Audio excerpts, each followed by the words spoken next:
Abror davlat qizi Abdurahmon Tashanovlar tarafda deb aytyapti. Bu narsa to'g'ri. Men o'zim to'g'ri, haqiqat va qonuniy, adolatli degan hisoblagan nimaiki bo'lsa shu tarafda deb hisoblasam shu tarafda bo'laman. U qaysidir inson tarafman yo boshqa menga farqlari yo'q. Shuning uchun din borasida bilimim yuqori odam.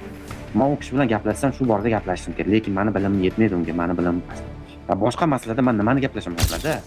Da u kishi endi ba'zi paytlarda men haqimda gapirgan, men bilmadim nima uchun unaqa degan. Men prosta tortishim kelmadi, bu narsalarga vaqt sarflashni xohlamadim. Da u kishi endi ba'zi paytlarda men haqimda gapirgan, men bilmadim nima uchun unaqa degan. Rasul Kusherbayev, sizni nimaga gapirganimni siz bilmagan bo'lsangiz qaytadan aytaman.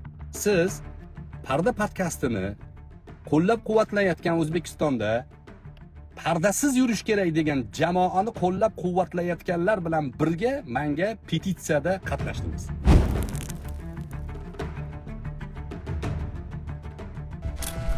Faqatgina qiz bolani, xotin kishini, ayolni manfaati uchun xizmat qilish kerak.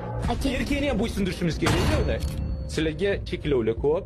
Mana shu cheklovlar o'ylab ko'ringlar, shu cheklovlarni olib tashlasak, shunga harakat qilsa, Parda podkast shunga harakat qiladi. Fokiralik bu juda bir ilohiylashtirib tashlaganmiz bu narsalarni.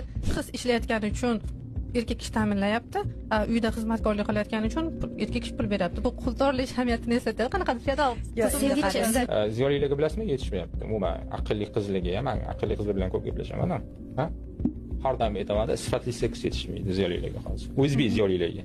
Shunda boshqa narsa. Bu faqat jinsiy. Faqat jinsiy emasda 5 minut 10 minut emasda u oilaga borib o'zini jismoniy qobiliyatini ko'rsatishni umuman istayman. Men ish qila olmayman, ovqat qilib pishirishni bilmayman. Va shu o'rganishimcha o'rganishni xohlamayman. O'rganishni xohlamayman. Bilasizmi, men o'zim aytdim. O'zim aytib bordim. Men kamdan kam podkastlarga o'zim taklif bilan boraman. Tomoningiz ilm bilan birga olib ketayotganligingiz. Bu yerda yoningizda kitobning borligi va ilmiy ishlar qilayotganligingiz. Bu sizlarning yuritayotgan faoliyatingiz juda ham muhim. Lekin ular faoliyatini davomiy ko'rsatuvlar bilan, olimlarni chaqirish bilan, davomiy ko'rsatuvlar bilan, olimlarni chaqirish bilan ikkala yo'nalishning sifatlarida ularning sifati ko'proq. Aytishga romanlar yozyapti, she'riy kitoblar yozyapti. Ertaga shu narsalar qolishi, maqolalar yozyapti tinmasdan. Dissertatsiya yoqlayapti, bir necha marta aytayapti. 80% ayollar, qizlar teginilgan. Men bilan necha yildan beri o'pishmaydi, lekin qizimga tili bilan o'pishishni o'rgatdi. Shu narsalar bizni bolaligimizda xotiramizda qolganda, men xotiramda kofirlar hamma yomon, eng toza narsa bu musulmonlar, eng yaxshi insonlar musulmon. Shunaqa narsa bilan o'sganmiz biz. Lekin ulg'aydik, ko'rdik, aslida umuman aksincha ekan. Dunyo boshqacha ekan.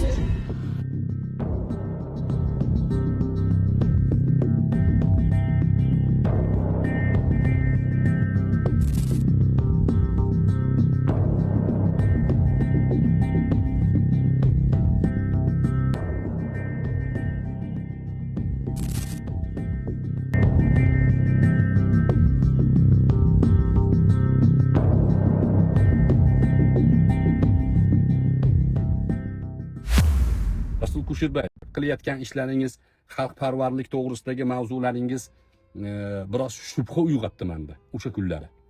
O'shani gapirgan edim. Bilmadim degan uchun sizga aytib qo'yapman. Sizni aynan boshqa masalalaringizni qo'llab-quvvatlayman.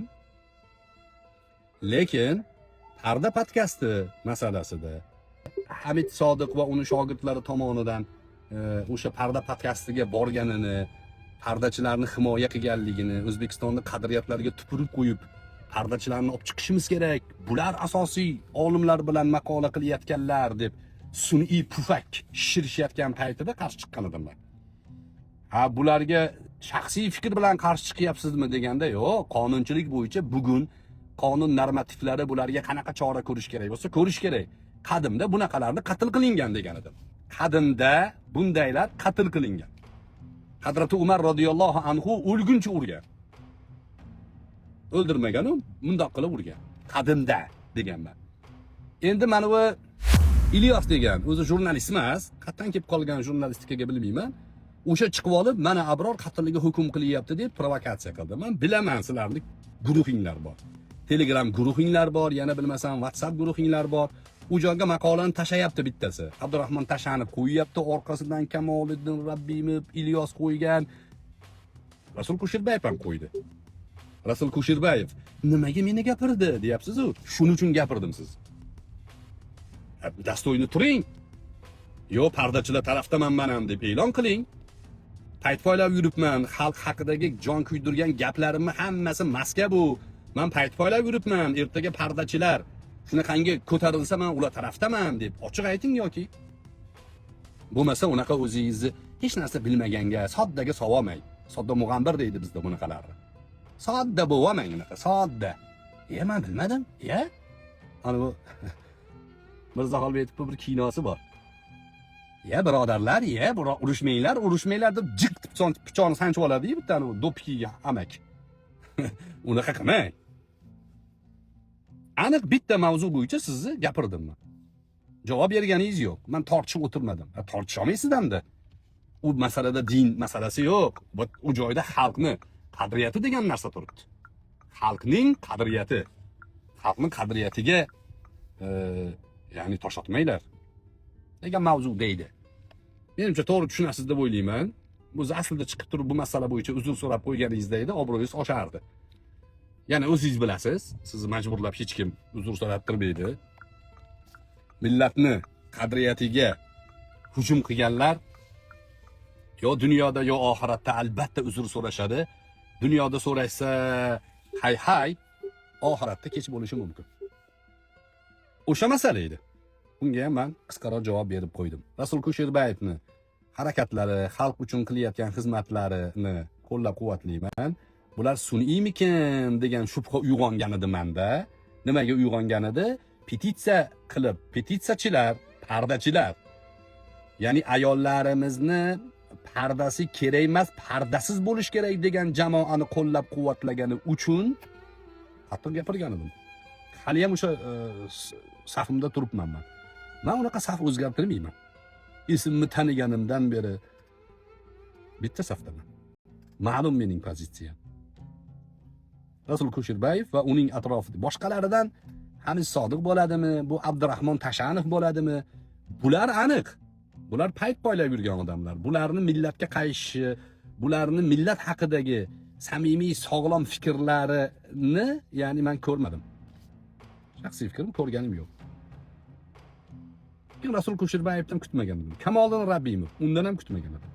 Kamoliddin Rabbimovni ham kutmagan edim. U ham pardachilar bilan birga shu postlarni qo'ydi.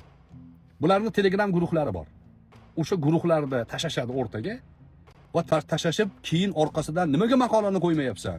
Nimaga maqolani qo'ymayapsan deb bosim o'tkazishadi. Jahongir Ortiqxo'jayevning gapi aniq to'g'ri gap edi shu. Ba'zi jurnalistman deb yurganlar OPGdan yomon degan edi. Uyushgan jinoyatchilar guruhi, uyushgan jinoyatchi jurnalistlar guruhi. Shunaqalar bor. Hammanglarga qarshi o'zim yakka yuraveraman. Qadar g'olib bo'lguncha, qadar bizni ustimizdan g'olib bo'lib jonimiz ketgandan keyin biz to'xtaymiz. Lekin ortimizda meros qoldirayotgan shogirdlarimiz, farzandlarimizga nasihat qilib ketamiz. Vasiyat qilib ketamiz. Hech qachon bularga bo'yin egmanglar. Hech qachon bularni hiyla, makr nayranglariga aldanmanglar. Haq yo'lda bo'linglar, xalq tarafida bo'linglar. Allohni qadariga rozi bo'lib kurashda davom etinglar deb ketamiz.